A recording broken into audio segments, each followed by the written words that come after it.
महत्त्वाच्या आरोग्यदायी टिप्स. शरीरामध्ये 90% आजार हे पोटातून होतात. 103 आजार हे जेवल्यानंतर लगेच पाणी पिल्याने होतात. म्हणून जेवणानंतर 1 तासाने पाणी प्या. चहा पिल्याने शरीराला 80 आजार जडू शकतात. 48 आजार हे ॲल्युमिनियमच्या भांड्यातून अन्न शिजवल्यानंतर होतात. धूम्रपानाच्या अतिसेवनामुळे हृदयरोग जडतो.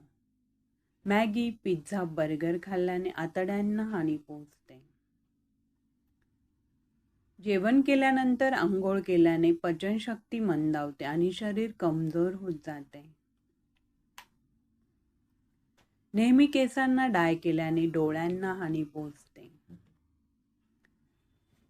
दुधासोबत खारट पदार्थ खाल्ल्याने चामड्याचे आजार मोठ्या प्रमाणावर होतात. शॅम्पू, कंडिशनर आणि विविध प्रकारच्या तेलांमुळे केस पांढरे होऊन जास्त प्रमाणात गळतात. गरम पाण्याने अंघोळ केल्याने शरीराची रोगप्रतिकार शक्ती कमी होते. उभे राहून पाणी पिल्याने गुडघ्याचे आजार होतात, म्हणून पाणी नेहमी खाली बसून प्यावे. जेवण बनवून झाल्यानंतर त्यामध्ये मीठ टाकल्यास उच्च रक्तदाब वाढतो. जोरात शिंकल्यानंतर कानांना हानी पोहोचते. चैत्र महिन्यात कडुलिंबाची पाने खाल्ल्यास रक्त शुद्ध होते, तसेच मलेरिया होत नाही. दररोज मुळा खाल्ल्याने स्वतःला अनेक आजारांपासून दूर ठेवता येते.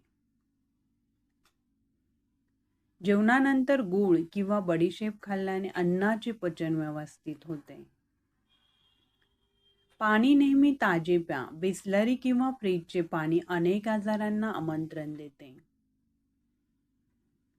गोड किंवा तुपापासून बनवलेले पदार्थ खाल्ल्यानंतर लगेच पाणी पिऊ नये.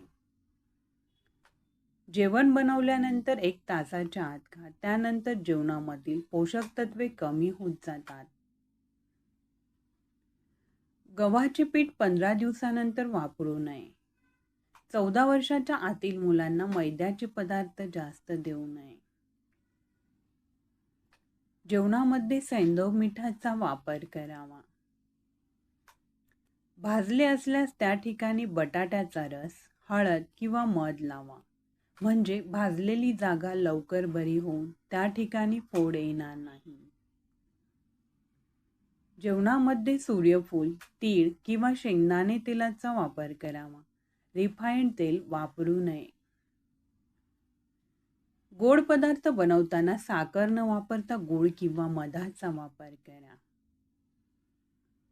जेवण बनवताना मातीच्या भांड्यांचा जास्तीत जास्त वापर करावा. हा व्हिडिओ तुम्हाला आवडल्यास लाईक, शेअर करा.